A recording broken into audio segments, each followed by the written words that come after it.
I'm Josephine Batten and my husband Trevor Batten. We've been married 53 years, and 22 years ago we had a dream of travelling around Australia, so now it's come to fruition. Been on the road for 5 months and we still have a little further to go. I just think it's great that we've always done things together, have enjoyed it. It is very special to me. It's been very special to always travel with her. I would never ever travel without Trevor. It's just been our life together. And this is what my life is about. Remember when?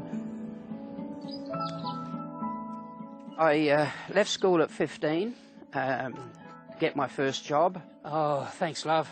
I left school at 14. The day after I left school, I started working. I'm funding this whole trip through a superannuation fund that I set up when I was 58. So I've been looking after it now that I'm 76. It's been earning enough for us to live quite well, to be quite honest. I don't think I deserve this trip. I think anything you get in life, it's because you've earned it. You don't necessarily deserve it. I feel as though we do deserve it because we have put in the work prior, where Trevor was working 23 out of 24 hours a day, being away from me with the children. So yes, I think that now we do deserve this because it's our life together. This is the first disagreement. We're going to be arguing about this for years now. No, we've never argued. That's one thing we can say. We've never argued. We've discussed things and you finish up with a compromise.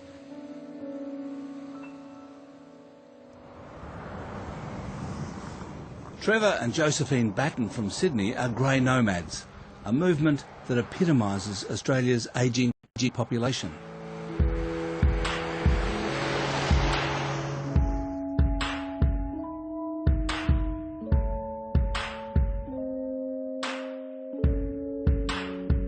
Australia is at a demographic tipping point. The baby boomers have turned 65 and they're retiring. Catering to them is a booming industry. Older people consume less and save more, which drives down inflation and interest rates. And that's not good for retired people living off savings. The costs of an ageing, retiring population also keep growing. Baby boomers by 2028 are predicted to cost the government $36 billion a year. That's more than Medicare. And in less than 40 years, it's projected that there'll be 8.8 million older Australians not contributing through income tax. That's 22% of the population, up from 15%.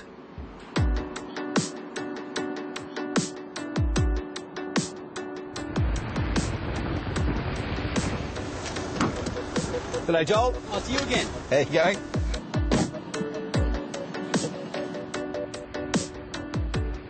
Just a question on generational issues. Now that all the baby boom bulge is now retiring, what do you think that means for the country, the economy? Obviously, you've got the baby boomers that have the houses and the money, so when that then moves to their children who might not have houses, and they might go about spending that money in a different way.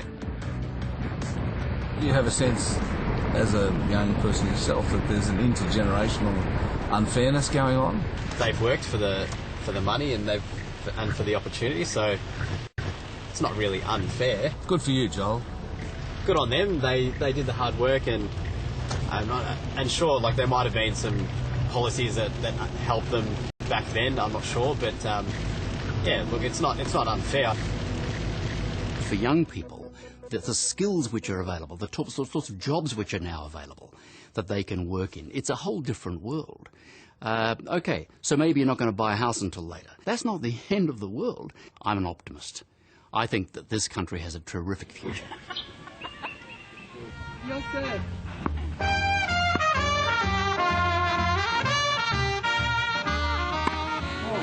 Good shot. Halcyon Lakeside in Queensland is a gated community for over 50s.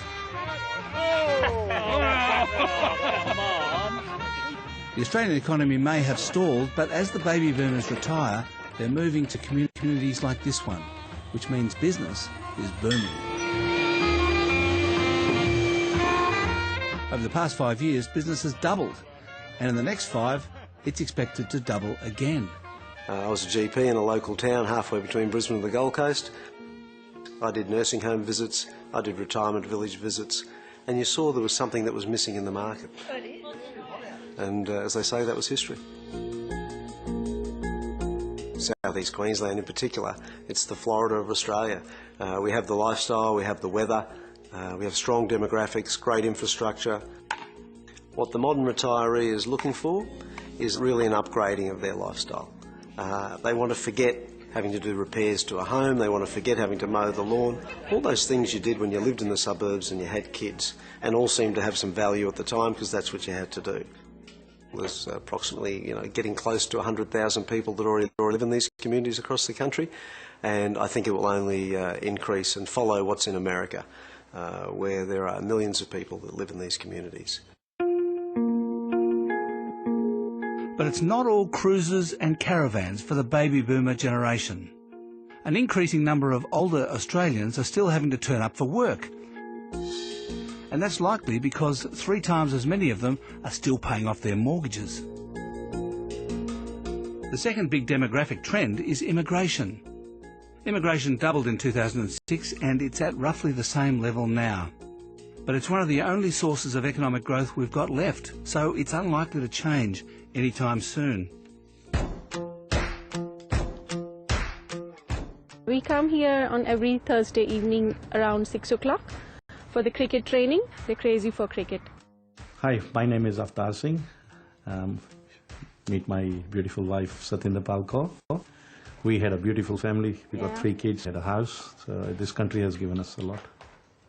I came in Australia in 1997 on a student visa, pretty much with nothing. 2 suitcases with $1,500 cash, and from that my journey began. I think every migrant comes here with something special in them because they want to try here. It's funny that we're driving past this Domino's. I opened this Domino's 2011 and nothing was here. Created a lot of jobs, and I think I was contributing towards the society.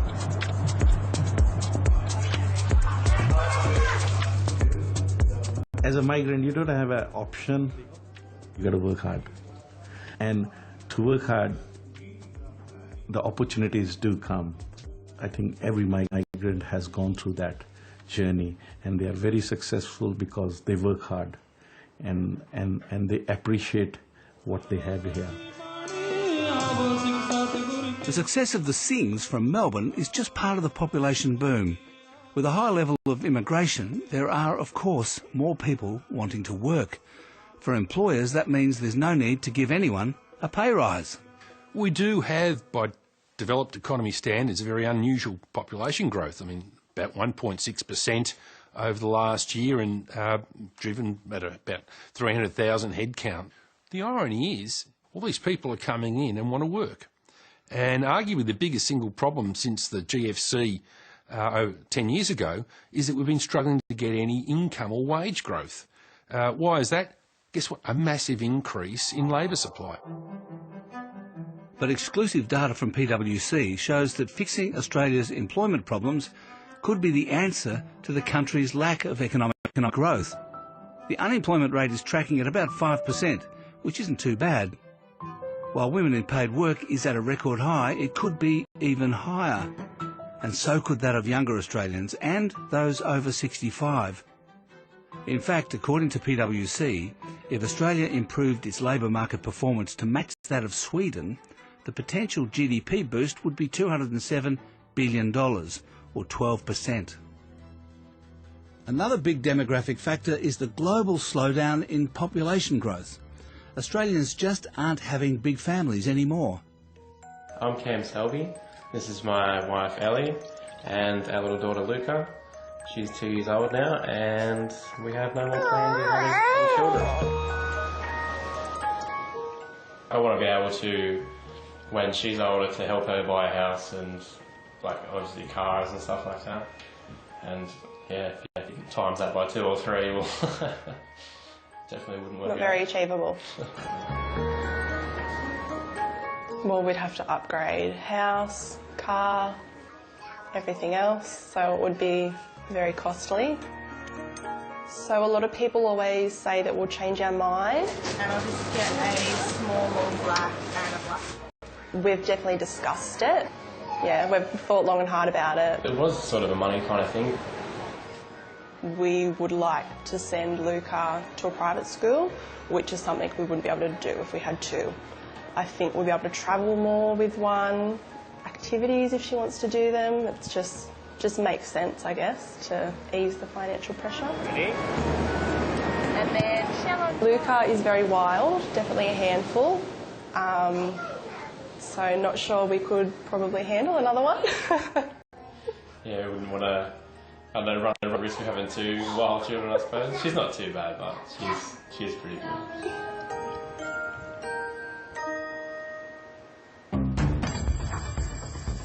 Younger generations have less economic choice than ever. Well, young Australians are facing a hell of a hill. They're coming out of university with much larger debts than their parents did, myself included, and they're going to have to buy in the most expensive housing market in the world outside a few small city states, all against a backdrop of anemic income growth. It's a trifecta that's pretty tough for them. I do not think it's harder for younger people to save for retirement, and the reason is that they have too many influences placed on them for disposable income expenditure, which most of it is unnecessary. If they cut that out, they would end up exactly in the position that I'm in.